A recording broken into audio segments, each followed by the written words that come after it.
2021 ang naging celebration ni Pambansang Ginoo David Licauco with his fans. Tila may surprise guest din sa reunion dinner nila ng best friend na si ex-PBB housemate Dustin Yu. Sino kaya ito? Alamin sa aking chika.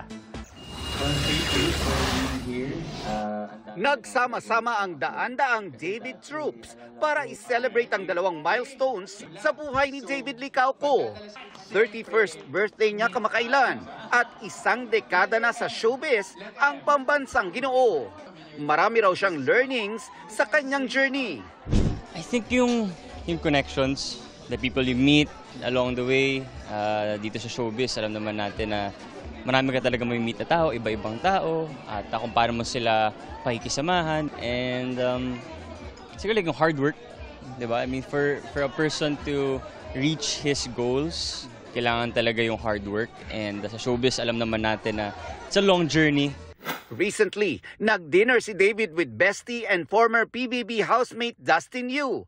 At spotted rin noon, nakausap nila si Barbie Fortesa. Tanong ng netizens, anong meron?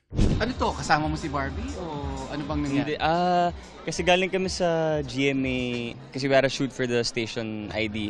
And then, yun, after that, I invited Dustin na magkita nga kami. So doon kami sa isang restaurant dito sa Tomas Morato. And yun, to my surprise, nandun si Barbie. Nagkataon Hindi kayo magkasama talaga ni Barbie? Nagkataon na nandun siya.